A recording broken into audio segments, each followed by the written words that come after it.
oferecer o meu melhor sorriso a quem vem de lá,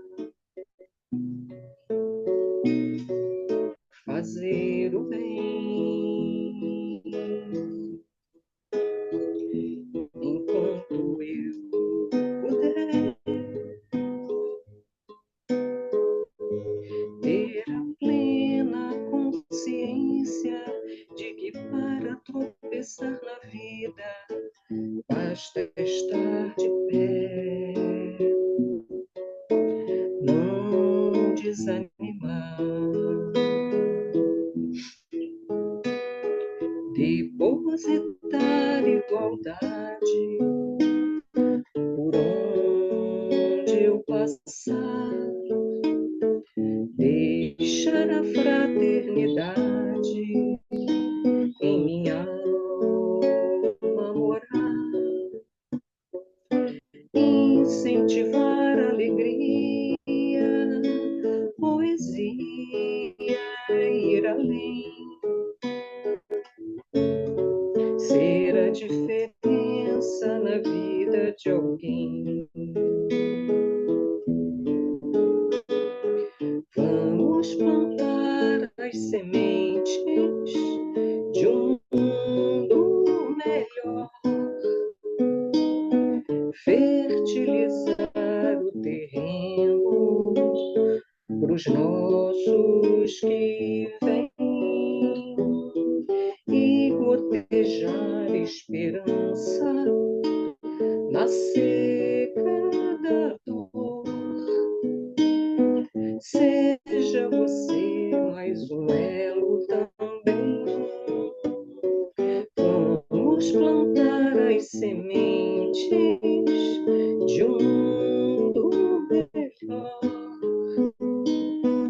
fertilizar o terreno para os nossos que vêm e gotejar esperança na seca da dor.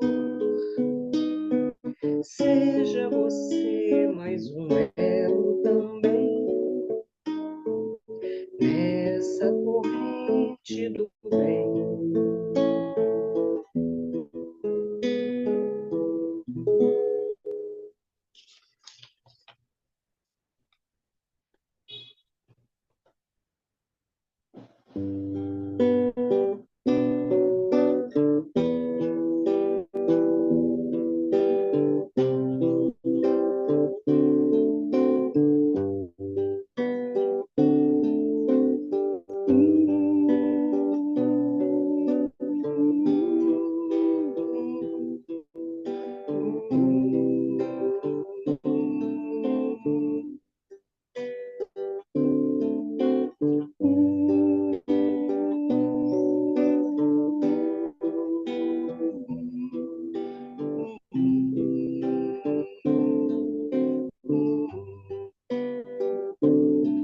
Se você quer a felicidade, livre-se da vaidade do ruído. A felicidade é possível, está nas coisas mais simples da obra do Criador. Ela está na água fresca da fonte, no verde dos vales e montes que o grande artista pintou. Ela está no sorriso da criança, ela é a esperança dos que trabalham no amor. A felicidade é possível, está nas coisas mais simples da obra do Criador.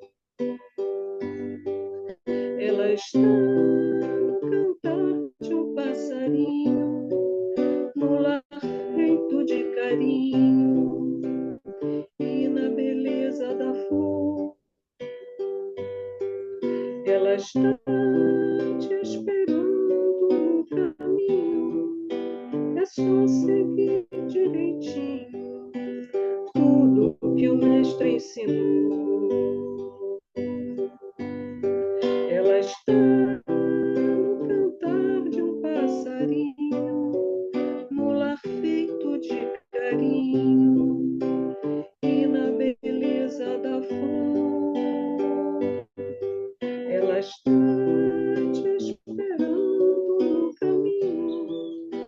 É só seguir direitinho tudo que o mestre ensinou.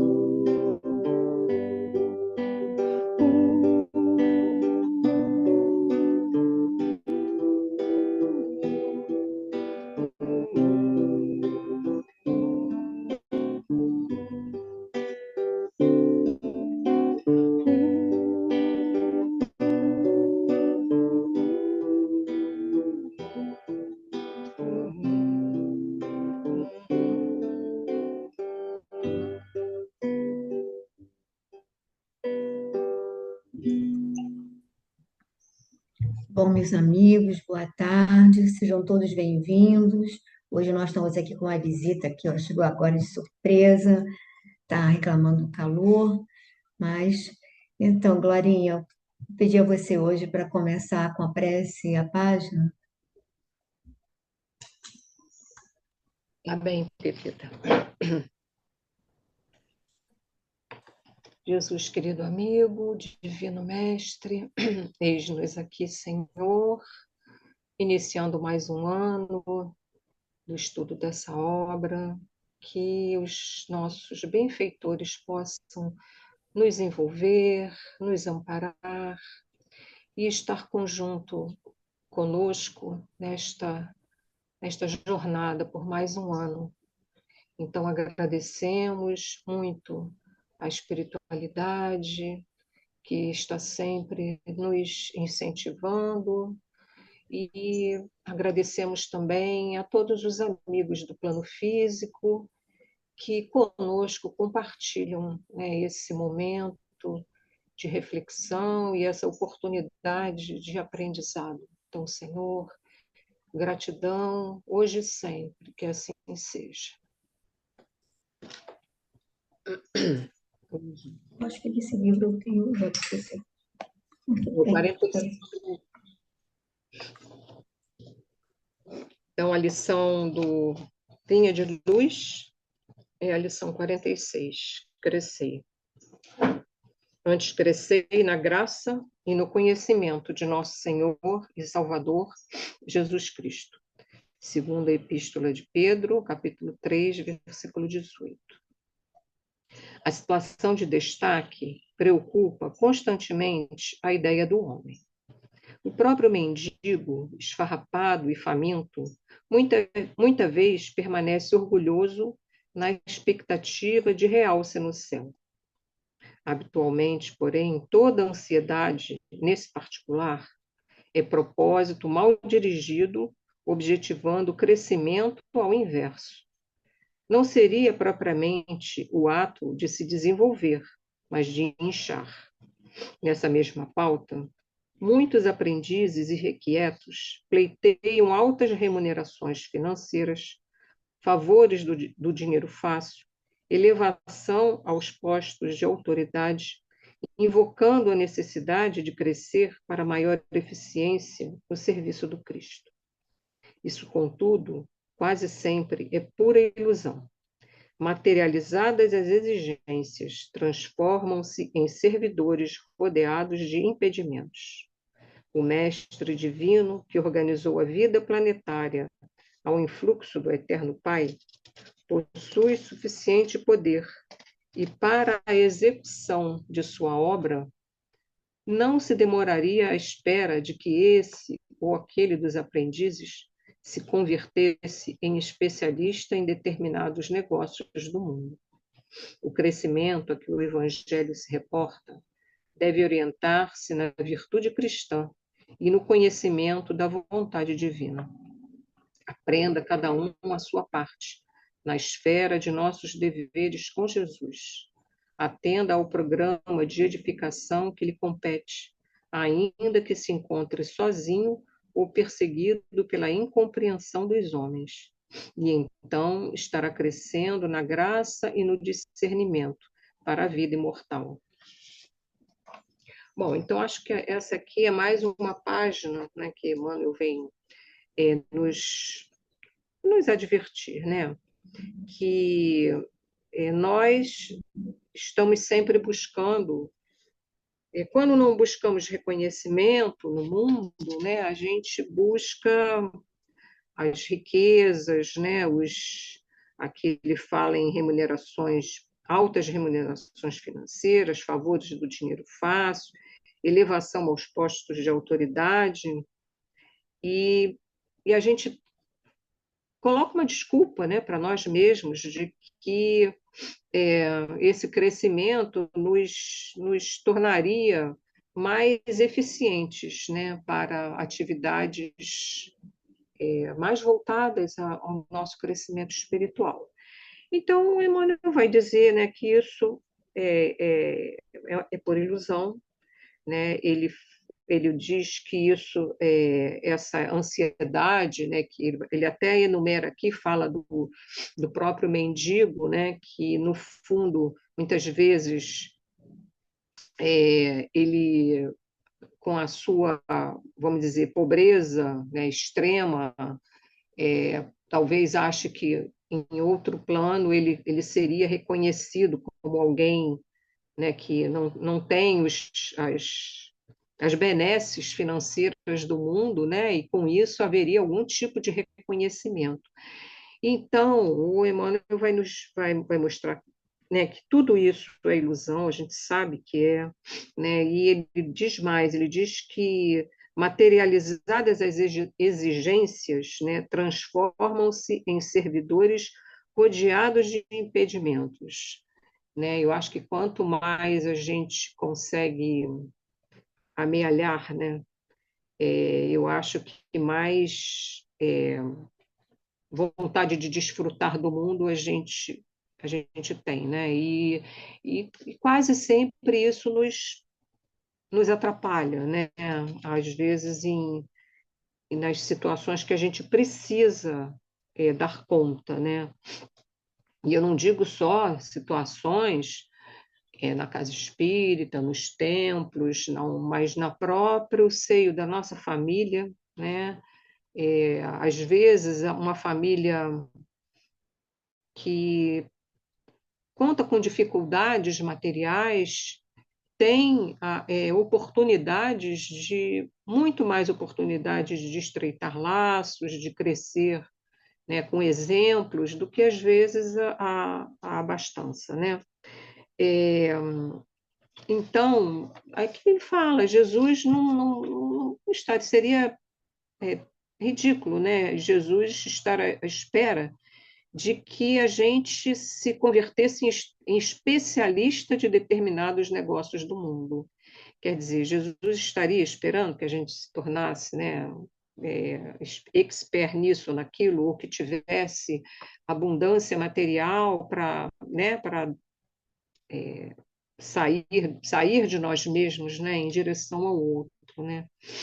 E aí ele vai dizer, nesse finalzinho, o crescimento a que o Evangelho se reporta deve orientar-se na virtude cristã e no conhecimento da vontade divina, né? O que ainda nos falta e muito, né? A virtude cristã, o conhecimento da vontade divina. Mas ele diz aqui uma coisa que é importante: aprenda cada um a sua parte na esfera de nossos deveres com Jesus. Atenda ao programa de edificação que lhe compete. Cada um de nós tem um programa que contribui para o nosso crescimento, né? Seja onde for, na nossa profissão, na nossa casa, na casa espírita, no templo, na rua, no contato com as pessoas. Então, cada um de nós sabe, né, o que traz de, não vou dizer nem de planejamento encarnatório, porque a gente não tem essa noção, mas a gente sabe bem aonde a gente precisa atuar para crescer, né? Onde a gente precisa ser mais, estar mais atento, mais focado, né? Para crescer, né? Para dar conta daquilo que nos compete, né? Então ele diz, mesmo que você se sinta sozinho, né? Que a gente se sinta só, incompreendido, né? Mas se a gente conseguir dar conta do mínimo que trazemos, né? O problema é que a gente se perde nos nossos quereres, né? A gente não, às vezes, muitas vezes a gente não consegue dar conta em volta, né, no nosso entorno, daquilo que nos compete. A gente fica buscando, né, fora, né, enfim, sonhando, né, construindo castelo de areia. Mas é isso. Então, eu acho que é mais um, né, que Emmanuel fala. Vamos que a gente aprenda, né, a, a fazer, né, cada um a parte que lhe cabe na esfera do mundo, né? Então, é isso. Vocês podem falar. Olha, Glorinha, eu também ressaltaria uma fala que eu presenciei isso, e eu acho que muitas vezes nós também incorremos nisso. Materializadas as exigências transformam-se em servidores rodeados de impedimentos. Eu, né, conheço pessoas que, eu não dá para trabalhar assim, que eu não tenho estabilidade, que falta isso, que falta aquilo, que falta aquilo básico.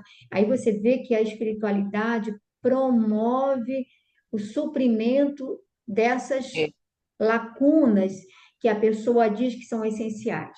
E aí, quando a pessoa está com esses suprimentos, aí foi que ele diz aqui, ó, transformam-se em servidores rodeados de impedimentos.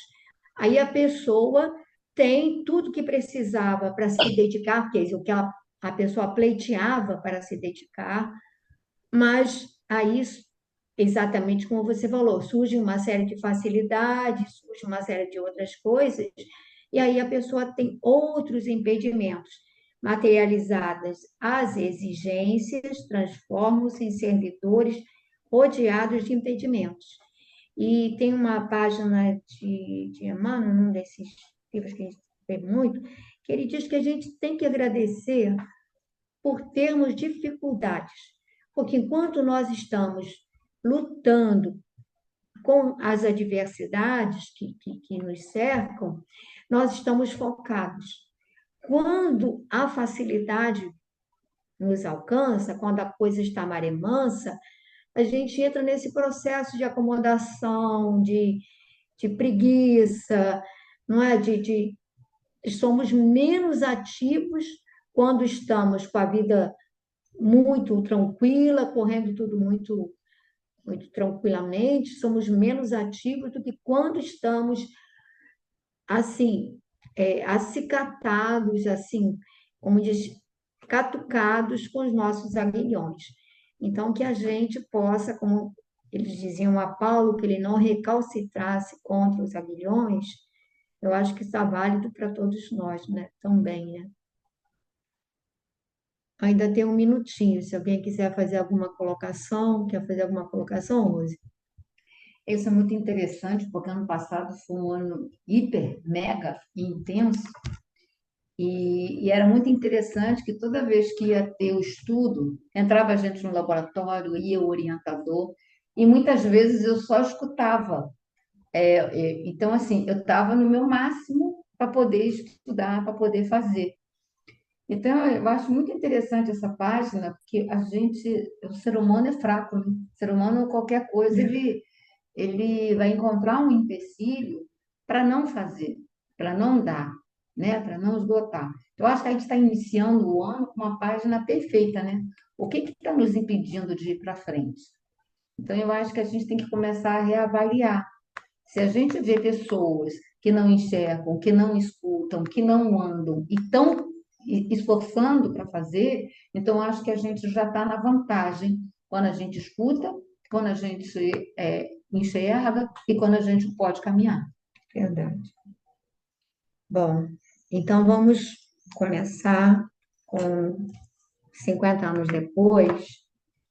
A gente tinha falado, a gente marcou o Senhor, murmurou, mas nós tínhamos dito que a gente iria recapitular ali do parágrafo anterior na história, só para o pessoal que não tem acompanhado pegar melhor. Então, quer começar, Verônica? Posso começar, mas você quer começar no parágrafo anterior? É, Mas o parágrafo anterior é entre esses últimos? não, não. Nestor exclamou, então, quase rude, é quando Não. Então ele pede para outra pessoa começar, porque eu marco. tá, Para tá, mim é começar, a senhora acudiu tá. liberto, né, não? Não. Isso foi no outra semana.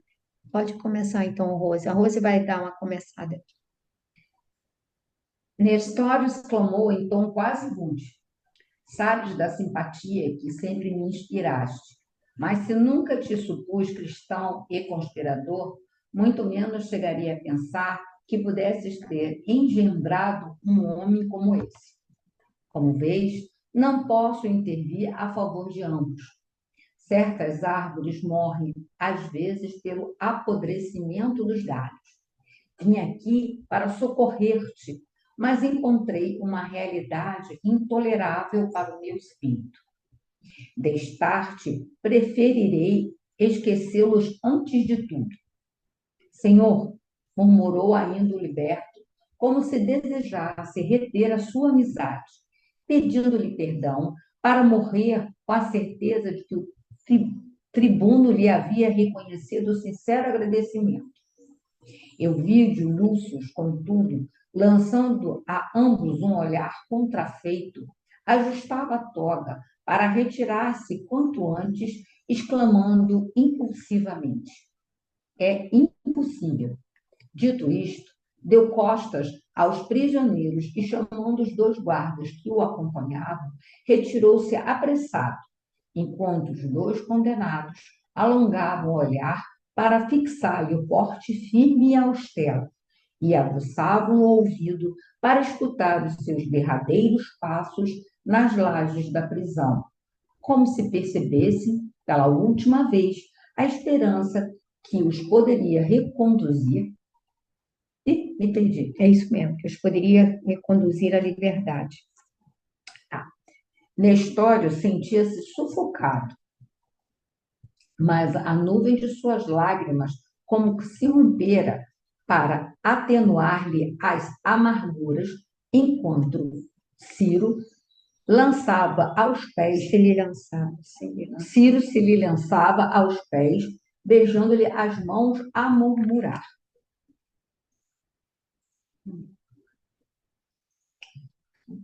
Meu pai. Não, me perdi aqui. Ele pulou Não, a mas página. pode parar aí e Aqui. comentar. Pronto. Bem, eu estou há algum tempo sem. Se alguém pudesse comentar, porque eu estou Então, umas 2 quem é semanas. que gostaria de comentar aqui para a Rose esse trecho que é bem comovente, né? Quem gostaria de comentar? É? Eu gostaria, Pepita, ainda dá tempo de eu falar aqui, eu estou fora de casa, mas é um capítulo realmente decisivo aí, nessa mudança na trajetória da narrativa de Emmanuel, não é? Então, É verdade. quando ele diz aqui para Euvídio, com firmeza, quem ele é, quem é aquele Ciro que ali está? Ele não recalcitra, não é? Como você falou aí de Paulo Estevão, né?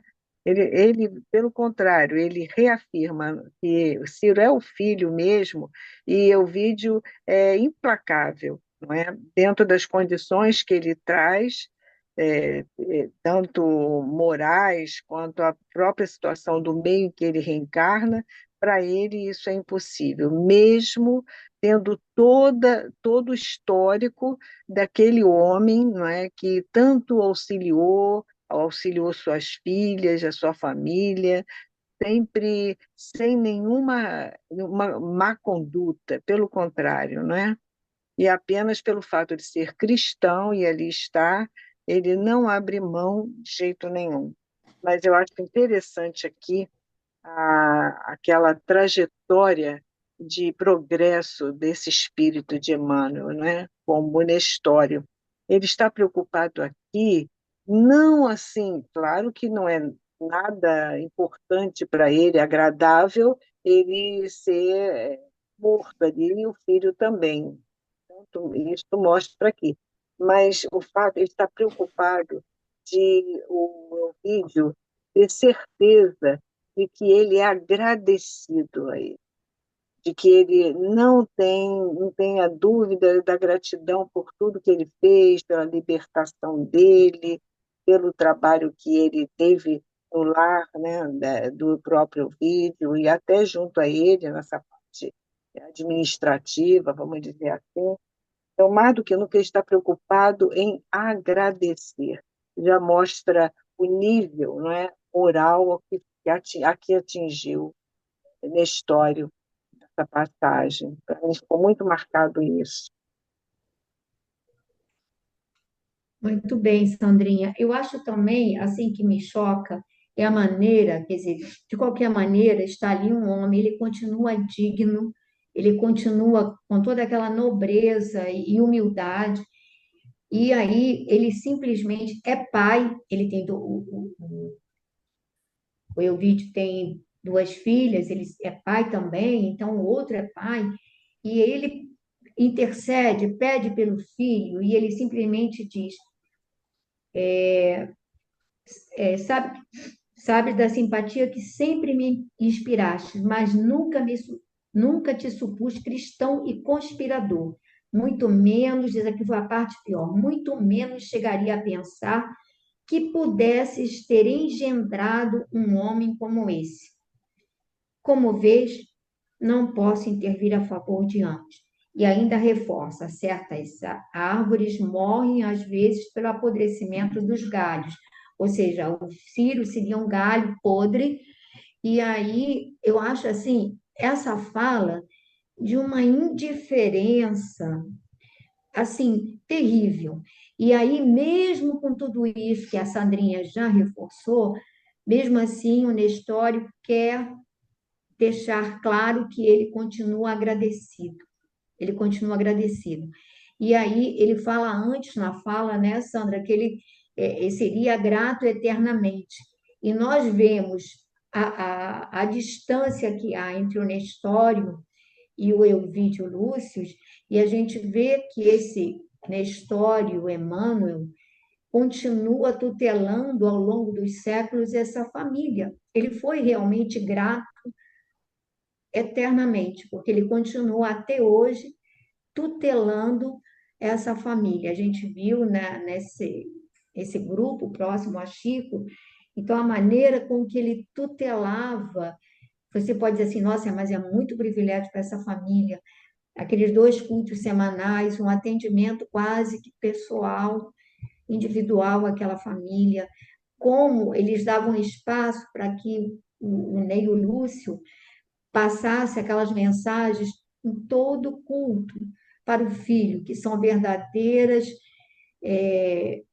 cartas, digamos assim, como ele fala aqui em 50 anos depois, que ele conhecia o caráter do filho e que ele tinha que, digamos assim, trabalhar o aspecto positivo, valorizar o aspecto positivo para conseguir extrair alguma coisa de verdade. E ele continua fazendo isso 2000 anos depois. Então, a gente vê que realmente a nobreza dos espíritos elevados é muito diferente da nobreza, né, que se dizem, né, dos nobres comuns, né, vamos dizer assim. Alguém gostaria de tecer algum outro comentário sobre isso? Fala, Glorinha, você ia falar? Não? Verônica, você já se encontrou?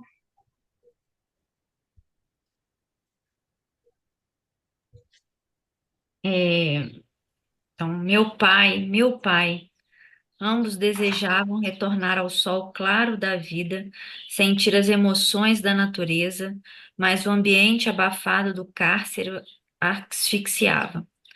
Todavia, na tarde imediata, Sisto Plócio, recebendo as determinações da justiça imperial, separava os 13 prisioneiros destinados ao exílio perpétuo, reunindo os demais numa cela menos triste e largamente espaçosa. Os dois libertos foram retirados do cubículo em que se encontravam, transportados para junto dos demais condenados. A nossa cela também ficava na parte subterrânea, mas de um dos seus lados podia ver-se o céu através de reforçadas grades. Descer o crepúsculo, entornando sobre a cidade as suas tintas maravilhosas, mas todos aqueles corações atormentados contemplaram o casario e o horizonte tomados de infinita alegria. Ao longe, no firmamento, acendiam-se na tela muito azul as primeiras estrelas. Policarpo, venerável pregador da porta momentânea, transportado do esquilínio para o Capitólio, a fim de reunir-se aos companheiros, traçou no ar uma cruz com a mão calosa e encarquilhada. Então todos os irmãos de fé, em cujo número se contavam algumas mulheres, se prosternaram e, contemplando o céu romano, formoso e constelado, começaram a cantar hinos de devoção e de alegria, esperanças versificadas que deviam subir a Jesus, traduzindo o amor e a confiança daqueles corações resignados que viviam embevecidos nas suaves promessas do seu reino. Aos poucos as vozes se elevavam, harmoniosas e argentinas, nas estrofes de hosana e de esperança. Seres espirituais imperceptíveis ajoelhavam-se junto dos condenados, a cujos ouvidos chegavam os ecos suaves das cítaras do invisível. Então, alguns pretorianos que lhe montavam guarda, escutando-lhe os cânticos de fé, compararam a voz daqueles corações angustiados a soluços de rouxinóis apunhalados em pleno luar, na vastidão do espaço. Quer comentar, Verônica? Um minuto. Bom, aqui Emmanuel vai narrar, né, a condição desses libertos, né, que uma parte, né, ia ser transferida para o exílio perpétuo. Deixa eu ver aqui. Separava os 13 prisioneiros destinados ao exílio perpétuo, sendo que os demais se reuniram numa sala, que era ainda uma sala bem precária, bem ruim, mas era um pouco menos triste, que ele coloca aqui, e era mais espaçosa, era menos apertada que a que eles estavam, e ainda tinha acesso, né, pela janela ao céu, né, pelas grades eles conseguiam ver o céu de Roma. E aí Emmanuel passa a descrever que aí Policarpo também foi transferido para essa cela, e aí ele vai descrever, né, com sua poesia, que, muito embora esses prisioneiros estivessem ali, né, todos trancafiados, né, sem nenhuma perspectiva de alcançar a liberdade, mas eles ali demonstravam, como ele coloca aqui, todos os corações atormentados contemplaram o casario e o horizonte tomados de infinita alegria. Então, assim, para a gente chega a ser um pouco incompreensível, né? Porque ainda assim a gente compreende com o intelecto, mas a gente percebe que estamos muito distantes dessa sinceridade genuína, né? Dessa alegria genuína nessas condições, né, de presos, com um cenário em perspectiva bastante ruim, né, e ainda assim eles tinham essa alegria. E aí Policarpo fez o sinal para que eles pudessem então cantar e reuniram-se todos, como ele coloca aqui, né, olhando para o céu, e cantando hinos de devoção e de alegria. E esses hinos chegavam até Jesus e, consequentemente, também eram enviadas ajudas e emissários do alto para que se pudessem juntar e se somar a esses corações para fortalecê-los nessa prova, né? Não digo nem prova, né? Fortalecê-los para essa situação que eles deveriam passar. E aí ele fala, né? Aos poucos, as vozes se elevavam harmoniosas e argentinas, seres espirituais imperceptíveis se ajoelhavam juntos dos condenados. Então, soma-se ao magnetismo ali de Policarpo, mais aquele todos os corações sinceramente entregues a Jesus e felizes por estarem ali em nome do Cristo, eram então acompanhados por seres espirituais e que era tão bonito, né? Que era um coral ali tão bonito e tão repleto de um magnetismo que conseguia envolver até mesmo aqueles que não sintonizavam com eles, né? Que eram os guardas e que ele coloca aqui, comparavam a voz daqueles corações angustiados a soluços de rouxinóis apunhalados pelo ar, em pleno luar. Então, e causava espanto, né, àqueles que estavam ali e que ainda não conseguiam compreender essa entrega. Acho que é isso, falem aí. Eu acho que deve ser algo assim muito, nossa, devia ser algo muito envolvente, muito elevado. Repara que eles estavam felizes quando eles viram o céu romano, quer dizer, a possibilidade de contemplar o céu já era uma dádiva. Nós olhamos aqui para o céu, olhamos para o mar, muitas vezes nos damos ao direito de ficar mal-humorados, cabisbaixos, enfim.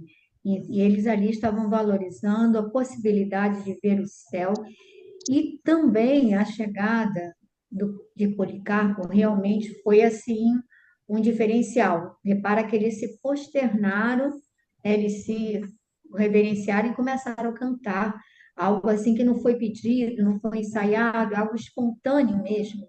Então, eram almas no, na terra buscando o céu e o céu vindo até elas, né? Isso aí é algo que realmente a gente precisa aprender.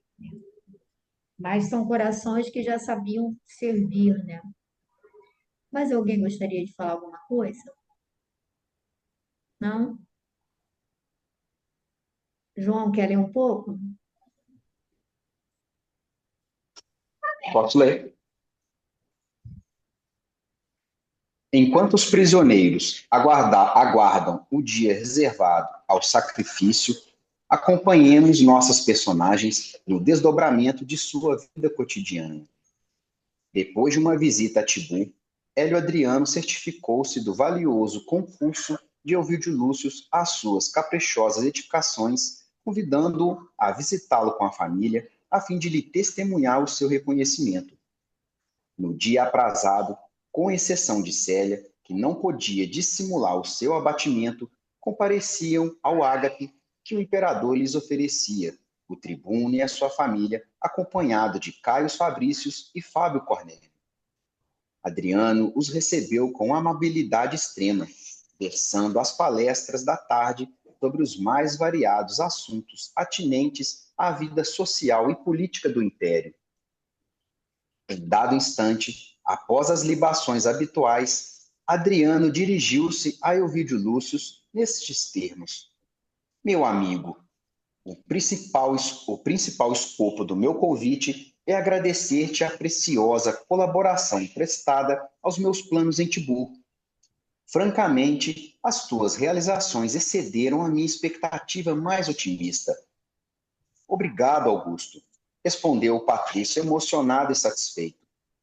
E como se houvera transportado a sua palavra a objetivos diferentes, o imperador obtemperou com evidente interesse. Quando se efetua o enlace de tua filha? Pretendo fazer uma viagem demorada pela Grécia, antes de me recolher a Tibur de modo definitivo, mas não desejaria partir sem contemplar a felicidade dos nubentes. Designando Caius, que experimentava a maior alegria à vista do interesse imperial pela sua situação, Elvídio replicou: Augusto, muito nos honramos com a vossa generosa atenção. O enlace de minha filha depende tão somente do noivo, que está aliciando a experiência da vida antes de atender aos reclames do amor. Que é isso, Caius? Respondeu o imperador num largo sorriso. Que esperas ainda? Se Vênus ainda não te bateu fortemente às portas da alma, não podes entreter com promessas o coração que te aguarda em primaveras de amor. Vossa palavra, ó César, respondeu o interpelado como um perfeito Augustino. Conforta-me o espírito como os raios do sol. Entretanto, tendo de substituir Vênus por Juno em meu santuário doméstico, aguardo a oportunidade propícia à minha tranquilidade futura. Hélio Adriano fez um gesto expressivo, fixando em Ovídio Lúcio o seu olhar enigmático e acrescentando: o ensejo esperado deve estar chegando agora, afirmava a sabedoria dos antigos, que melhor fala aos pais o bem que se faz aos filhos, razão por que tomo o dote da jovem Ovídia ao meu cuidado. Resolvi doar-lhe uma propriedade deliciosa nas imediações de Capua, ao pé do Vulturno, onde o fruto das vinhas e das oliveiras bastaria para entreter a felicidade de uma família durante um século de existência, sem outras preocupações de ordem material. Vamos dar uma paradinha aí, João? Vi que é a pura horizontalidade aqui, né, nesses diálogos. É mais aqui que eu acho que talvez, né, depois vocês podem, né, complementar, essa questão, né, de a interessada mesmo, né, nem foi consultada, né, você vê que não participa, né, a gente vê ali, né, que outros, e até pouco tempo isso ainda era comum, né, talvez com base em outros costumes, né, mas ainda assim a mulher não tinha opinião, né, praticamente nenhuma, né, não opinava, não tinha direito de escolha, não era perguntada se ela queria ou não, então essas tramas eram feitas longe, né, longe do consentimento do real interessado, né, dela, principalmente da Elvídia aqui, né, que é o caso, né, e assim, a gente vê que tudo são jogos, né, sempre tem algum interesse por trás de alguma coisa, né, é um convite para um agradecimento, mas ali, por trás ali, tem alguma... Laís, leva esse cara. Então, a gente vê que é mais ou menos isso aqui, né? E acho que é mais isso, Pepita, né? E Eu essa acho questão, assim né? que quando você falou que a oposição dos dois cenários, eu acho que é bem assim gritante.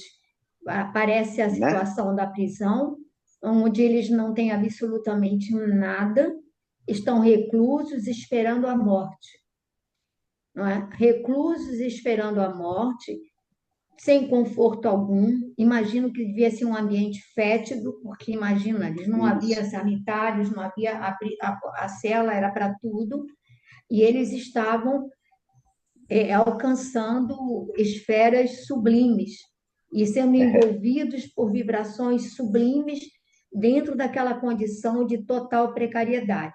Aí, logo em seguida, ele faz a oposição, em É que um você contraponto vai muito para um grande. ambiente palaciano, não é? Com Isso. toda a pompa e circunstância, essa família está sendo recebida pela figura mais importante do planeta da época, do planeta em termos físico, né, do ponto de vista de importância material, era a pessoa mais importante, e aí, para acúmulo, vai dar uma pequena fortuna numa propriedade, como ele diz, que uma propriedade que por si só já conseguiria sustentar uma família sem nenhum cuidado de manutenção por 100 anos. Então, a facilidade com que esse homem, que não vai interferir pela vida de um cristão, que não vai se comover com nenhum drama humano de verdade, mas é capaz de dar simplesmente para agradar um subalterno que o atendeu dentro do que ele esperava, ou que superou as expectativas dele, vai dar magnanimamente uma propriedade, uma rica propriedade, etc. e tal, e a gente vai ver o contentamento de todo mundo com relação a isso.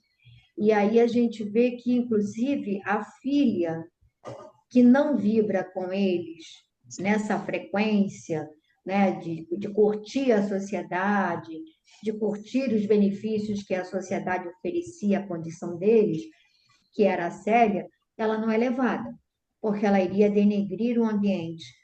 Ela estava triste, apática, sofrida por um cristão.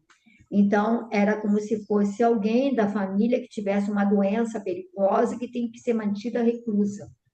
Era alguma coisa assim. Então, a gente vê, como você falou, esse jogo de interesses. Aí, no caso, não havia problema, que a Euvídia não foi consultada, porque está recebendo um presente, e um presente valiosíssimo, né? Então, digamos assim, a família toda vai se comover e isso vai enrolá-los mais para frente, né? Isso vai fazer com que eles se comprometam.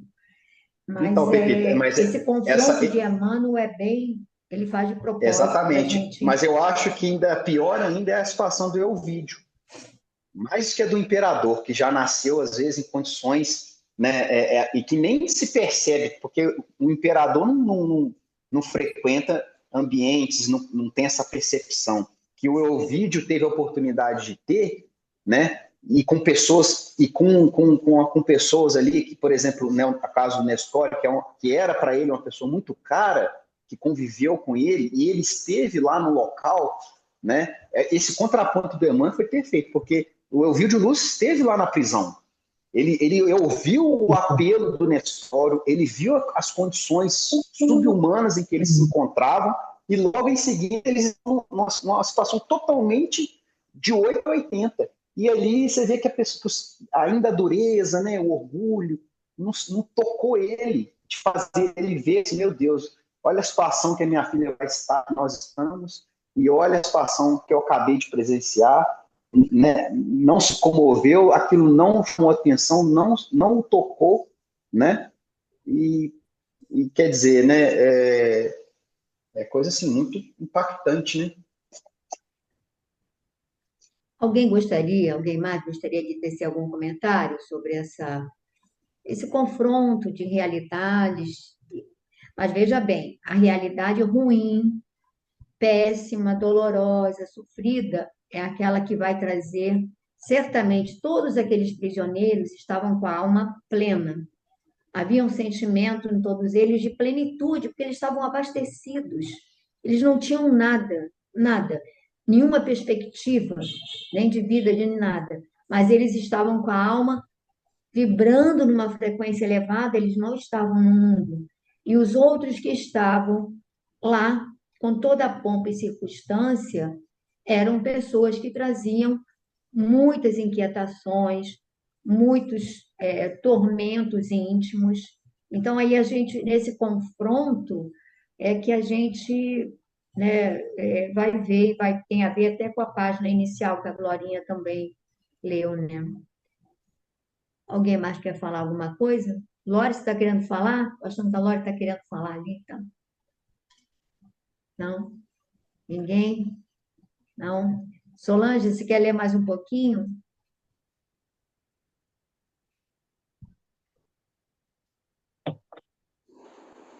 Tá funcionando, Pepe? Está funcionando, está funcionando. Agora você tem voz.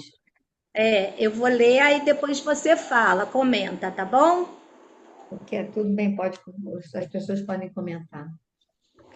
Um sopro de alegria animou todos os semblantes, desenhando-se com especialidade nos de Elvídio, Lúcio e sua mulher, que se entreolharam felizes, tomados de sincero reconhecimento pela espontânea generosidade do imperador, a quem Fábio Cornélio se dirigiu com a mais respeitosa cortesia, agradecendo em nome de todos a régia dádiva.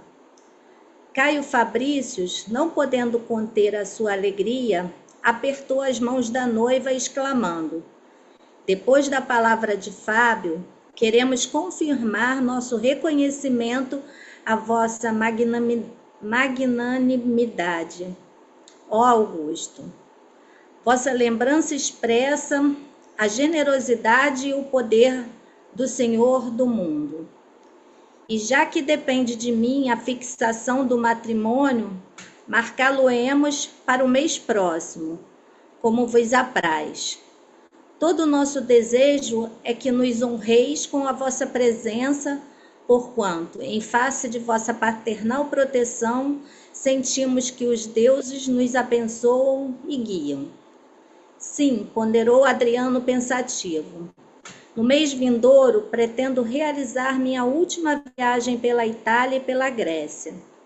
Prometi aos amigos de Atenas que não me recolheria a Tibur antes de levar-lhes a minha visita derradeira. Antes de me ausentar, pretendo comemorar os festejos públicos, a inauguração dos novos edifícios da cidade. Aproveitaremos então a oportunidade para que se efetive a tua aventura. Alba Lucínia tinha os olhos úmidos, abraçando a filha alegremente, e assim terminava o banquete com um júbilo inexcedível. No dia imediato, o imperador ordenou todas as providências para a doação, e enquanto Elvídio, Lúcio e família se preparavam convenientemente para o evento familiar, Caio Fabrícios dirigia-se à antiga terra da Lavoira, a fim de conhecer a região em que ficava sua futura vivenda. Todavia, a par dos grandes júbilos, persistiam as graves preocupações e as grandes dores. Elvídio e sua mulher não podiam forrar-se à contrariedade que os martirizava intimamente, ao verem que Célia definhava, apesar dos esforços que ela mesma fazia, mercê das energias poderosas da sua fé, a fim de não amargurar o coração dos genitores. Continua ou não?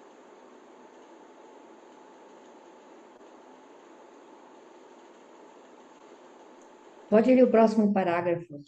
Tá. Comparando a filha a uma flor mirrada e triste, o tribuno aumentava o seu ódio às ideias cristãs, recordando Ciro com aversão e rancor. O doloroso contraste do destino de suas filhas era-lhe objeto de profundas meditações. Interessava-se por ambas com o mesmo afeto. Contudo, malgrado a boa intenção, a mais nova parecia afastada da sua devoção paternal. Não sabia frequentar os ambientes sociais, nem se integrava convenientemente no ritmo doméstico, como fora de desejar. Seus olhos jamais haviam manifestado qualquer interesse pelas fantasias da juventude e, mergulhados em cismas constantes, pareciam fixar-se noutros rumos que o seu espírito paternal jamais pudera definir com acerto. Ao seu conceito, ela era vítima de umas tantas fraquezas que, no seu zelo, atribuía a influência dos princípios cristãos ao convívio dos escravos lá na Palestina. Ainda bem que Elvídia seria ditosa, e isso, de algum modo, o consolava. Quanto a Célia, ele e a esposa, mais tarde, levá-la-iam a terras estranhas, onde a sua sensibilidade doentia pudesse modificar-se a contento. Pepita, vou deixar você falar, até porque tem bastante coisa mesmo, né? Mas Então, mas você não quer fazer nenhum comentário, Solange? não, não, eu gosto de ouvir. Quem é que gostaria de fazer comentário, ajudar a Solange aí no comentário do trecho que ela leu? A Gracinha também está escondida, não sei se ela pode falar. Florinha, quem é que gostaria? Babi, quem é que gostaria de comentar? Ninguém quer ajudar a Solange? Ó, Não, Senhor. eu posso falar, mas não especificamente tudo, mas assim, continuando aquilo lá do contraste, né? Igual você falou, que quando o pessoal que estava lá preso, né, o simples olhar para o céu já deu a eles uma alegria infinita. E aqui, Emmanuel coloca assim: um sopro de alegria animou todos os semblantes.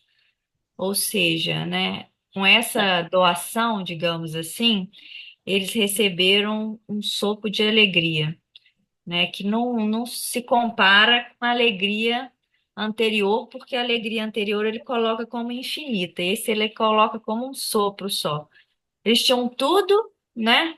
Mas precisavam, igual a página de inicial realmente, tinham tudo, mas precisavam de muitas coisas para que efetivasse sua alegria, sua felicidade, e assim somos nós também, né? Normalmente, né? E eu achei interessante essa situação do Elvídio, né, comparando as duas filhas, né, que ele coloca ali, gostava das duas por igual. E ficavam realmente tristes, esperando que pudesse levar Séries para outros ares, para ela melhorar, né?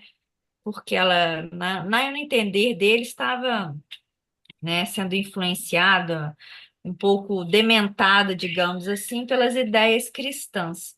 Mas é, ele enxerga, né, para Euvídia, ele enxerga ela como ditosa, né? Porque ela ali estaria casando, estaria ganhando algumas propriedades, casando muito bem, e a Célia, ele enxerga ela como uma coitada, né? E esses nossos olhos, né, que não sabem enxergar nada, que a gente só enxerga aquilo que é imediato, também são assim, né? A gente, às vezes, acha que uma pessoa, coitada, uma pessoa tadinha, quando, na verdade, às vezes, coitados somos nós, né? Que estamos, às vezes, numa situação aparentemente feliz, sem provas mais duras, mas é que não temos olhos ainda de ver, né? Só isso. Você Sabe? reparou, Verônica, quando ele diz que a Célia, em momento nenhum, seus olhos jamais almejaram as felicidades da juventude, nada disso a seduzia.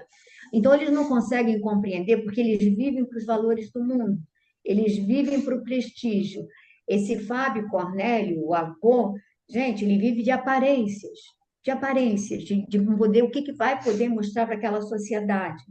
Então, para eles, fica inadmissível que alguém não tenha interesse nenhum, não tenha nenhum interesse material. Vocês lembram que a Célia, quando conversa com o avô, naquela primeira conversa, ela diz que ela chegava a se sentir desditosa por ter nascido numa família abastada, que seria mais feliz se ela tivesse nascido no meio de escravos, por exemplo, onde ela pudesse ser livre para amar e para seguir ao Cristo dentro das suas aspirações.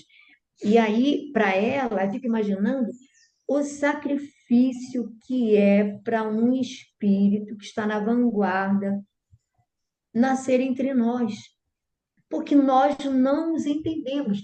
Paulo foi tido como louco.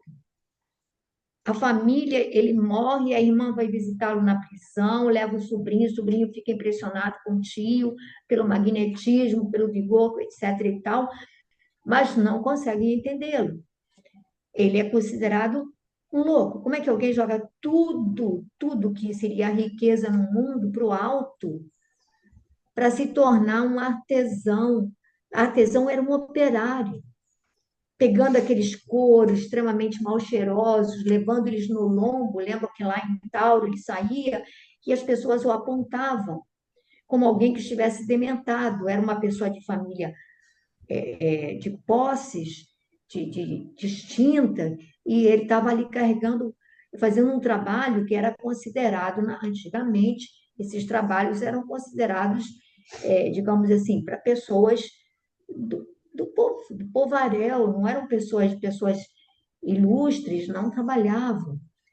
Então, a pessoa não consegue entender. Aí fica imaginando, a gente fica só vendo, gente, como deve ser doloroso, mas muito dolorosa, a condição de um espírito desses entre nós.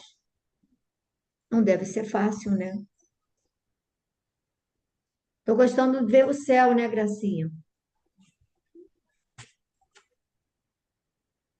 Deve estar chegando lá em coisa. Alguém mais quer falar alguma coisa? E essa comparação também entre as duas filhas, coitado, é com o que ele consegue perceber, né, Verônica? Não tem jeito. É com os valores que ele leva na alma e não tem outros. Então, ele jamais vai conseguir fazer uma avaliação correta da Célia e da Elvídia. Não vai conseguir. Quer falar alguma coisa, Rose? Não, mas é muito interessante a maneira que como ele compara as filhas, né? Como a visão da aparência Sim. é que impera. Aí ele fala, né? Uma era uma flor mirrada e triste. É. Olha como é que ele consegue caracterizar apenas de forma... O que está acontecendo ultimamente ainda, né? Que só prevalece a estética. É a aparência. Uhum. Não sei, a gente ainda tem um tempinho. Quem é que gostaria de ler? Glorinha, quer ler um pouquinho? Eu Agora leio, Pepita. é, Enquanto tribuno, não é isso? Eu não marquei isso, aqui. isso. Enquanto o tribuno desenvolvia todos os esforços por dissimular tais conjecturas, multiplicavam-se no lar os júbilos festivos. Todavia, ao passo que aumentavam as esperanças e as alegrias familiares, Célia verificava que os seus padecimentos morais lhe superavam as próprias forças. A notícia da condenação de Ciro como conspirador acabrunhava-lhe profundamente o coração. Além disso, bastaria uma palavra só do imperador para que os terríveis suplícios se consumassem. Aquelas perspectivas angustiosas lhe anulavam todas as esperanças. Ao seu lado, o enxoval da irmãzinha cobria-se de pérolas e de flores. Por si, não lhe invejava a aventura, mas desejava conservar a vida do eleito do seu destino. Orava sempre, mas as suas preces estavam eivadas das angústias terrenas, sem a leveza suave de outros tempos, que as fazia ascenderem ao céu. Agora, as vibrações espirituais mesclavam-se de ansiedades amargas e dolorosas.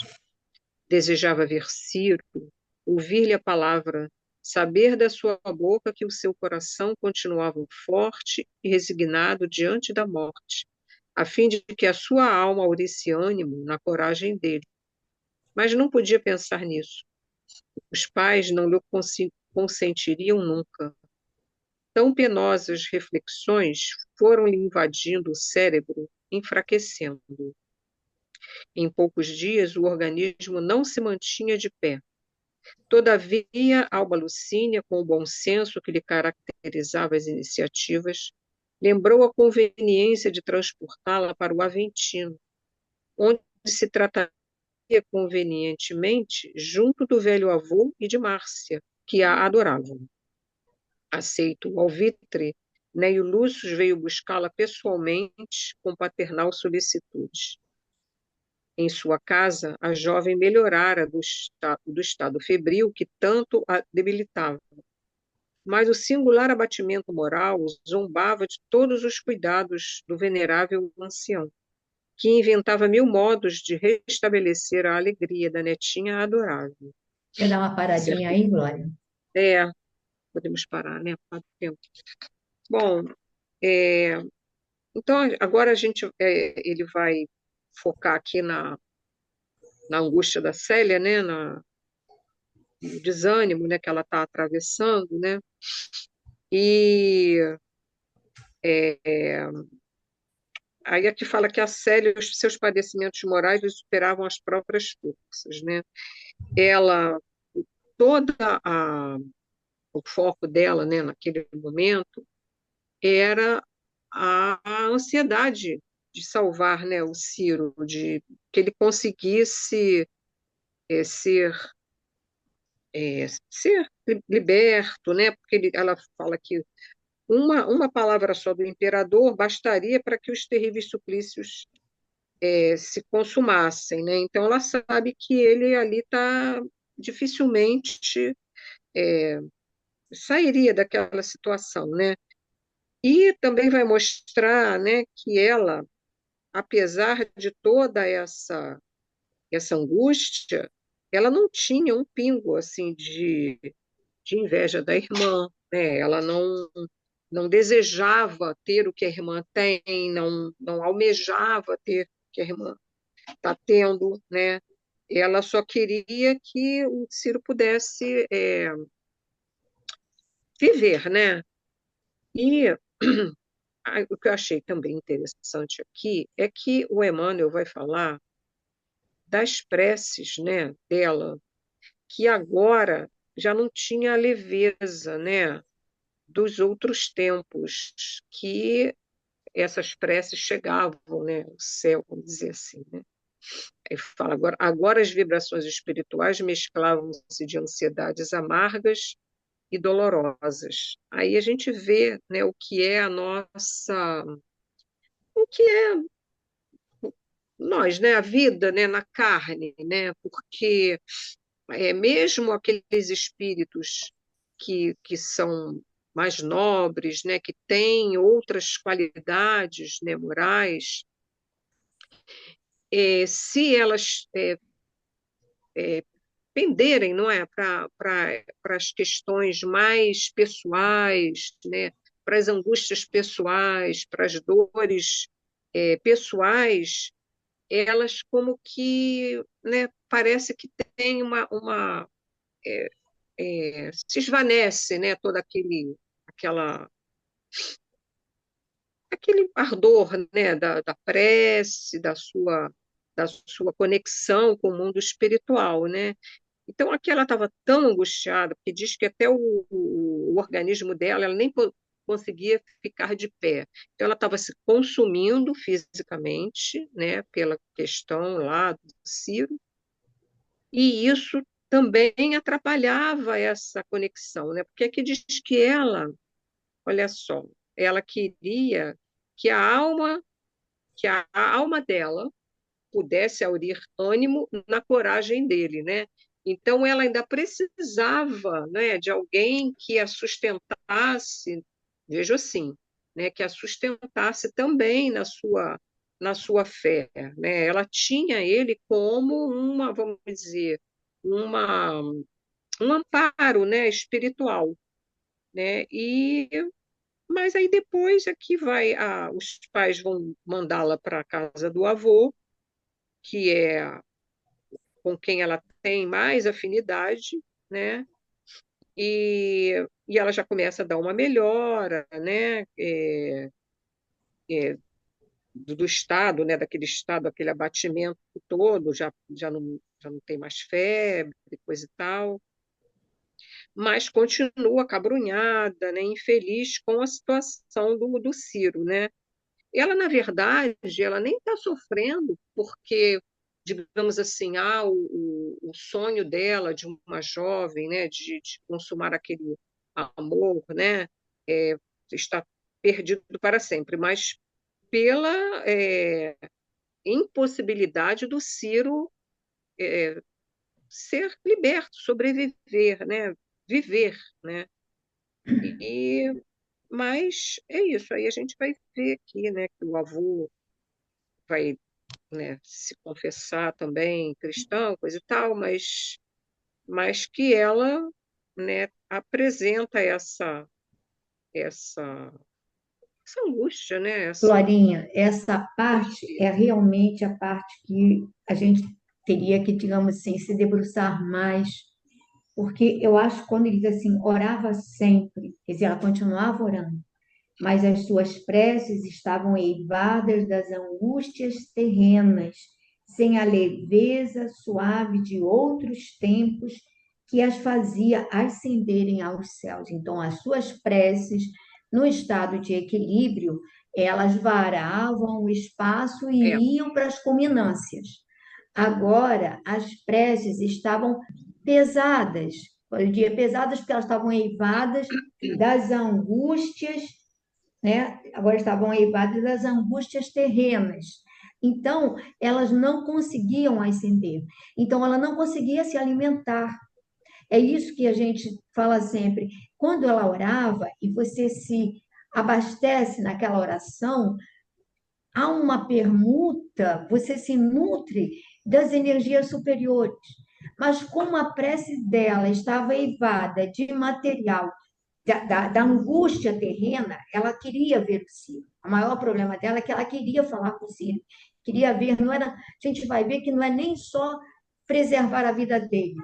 Ela sabe que nunca poderão se realizar seus sonhos de ambos, mas nem preservar a vida, mas ela quer vê-lo para saber como ele está sentindo, para ver se ele continua com ânimo forte para renovar o ânimo dela. E é isso que a gente tem que refletir muito da condição desse espírito, que a gente vai ver que depois ele vai dar uma guinada lá na frente, né, em outras etapas, mas que naquele momento ele faz desabrochar o melhor dela, da Célia. Porque talvez a Célia também puxe o melhor que há nele. E ele quer mostrar para ela que ele é esse cristão, né? Então ele se esforça ao máximo por ela. E aí eu vejo assim, a gente não pode esquecer também da, da, da noiva de Paulo, agora esqueci o nome, oh meu Deus, Abigail, Abigail. Ela, na dor suprema dela, ela definha. Aí você diz, caramba, os espíritos mais elevados, mas eles são mais elevados e mais sensíveis. Na dor em que ela não quer dividir a dor com ninguém, porque ela não quer macular a imagem de Paulo, ela definha a tuberculose e a toma nesse estado de apatia e de tristeza. Quando ela encontra o cristianismo, quer dizer, através de Ananias, aí a tuberculose já tinha tomado conta, não tinha jeito. E aí a gente vai ver isso aqui também.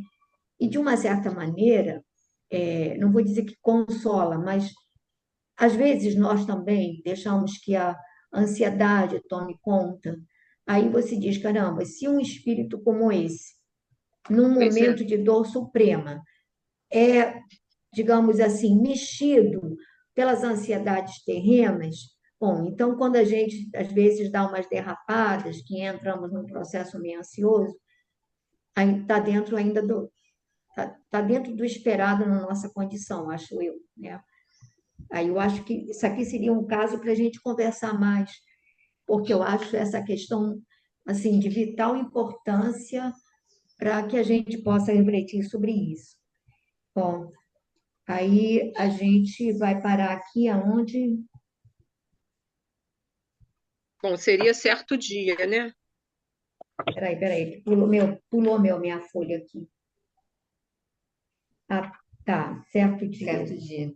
Mas se Tá, você quiser, a gente pode voltar lá na tá, notícia da condenação de Ciro. tá. Depois a gente então vê, ficaria 13 de.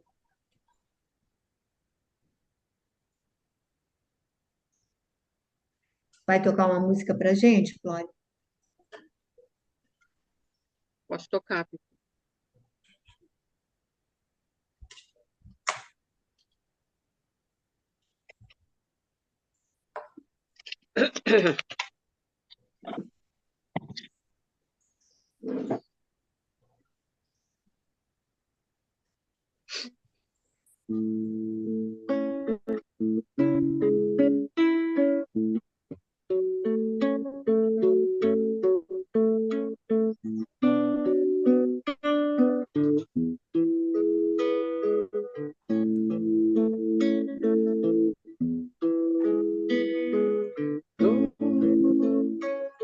Doce Maria, suave lírio de luz, vem ouvir nossa prece, perfumar nossa messe, doce mãe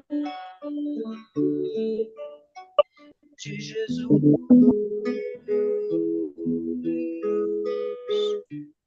Vem, ó Maria, socorremos que sofrem peregrinos da dor, suplicando por teu amor.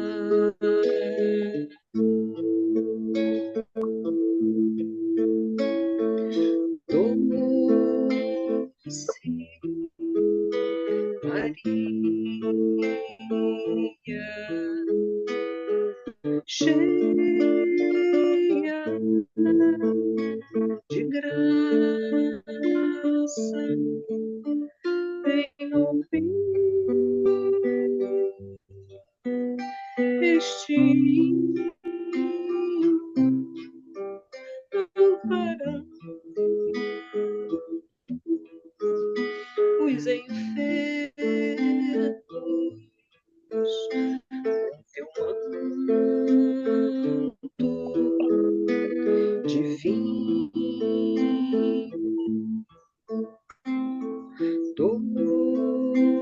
doce Maria, cheia de graça, vem ouvir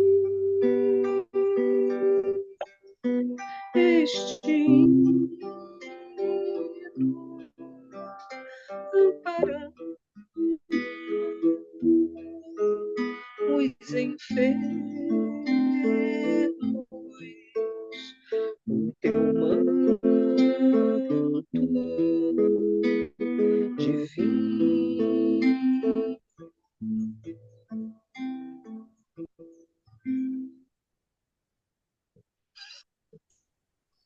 Então, nesse momento, agradecemos a Maria, nossa Mãe Amantíssima,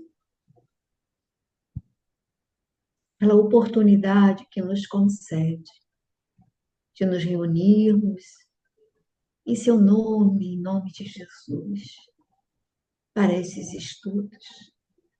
Não podemos deixar de agradecer ao querido irmão Chico, a Emmanuel, a todos esses espíritos que trabalharam sem medir esforços e sacrifícios, para que nós tivéssemos esses ensinamentos ao alcance de nossas mãos. Temos um roteiro, Senhor. Tu nos dás exemplos e nos mostras o caminho. Ajuda-nos, Mestre, para que possamos fortalecer o nosso querer e a nossa vontade, no sentido de elevarmos os nossos sentimentos, burilarmos as nossas emoções. Ampara-nos, Senhor. Ajuda-nos a elevar a alma para poder buscar os mananciais que estão nas esferas superiores, o alimento, o maná divino, para nutrir os vazios que há em nós e que o mundo não pode preencher. Então, Senhor, envolve-nos na tua vibração amorosa, para que o nosso melhor possa vir à tona e para que possamos drenar os sentimentos e as emoções que ainda se encontram presas à animalidade terrena. Abençoa, Senhor, a cada lar, a cada irmão e irmã aqui conectados, mas abençoa aqueles que também não puderam participar hoje, que onde quer que se encontre sejam envolvidos pelo teu amor. Pedimos também por todos os amigos que em espírito se fizeram presentes junto a nós para participar dessas reflexões. E por tudo, Senhor, muito, muito gratos. Abençoa-nos hoje e sempre, que assim seja.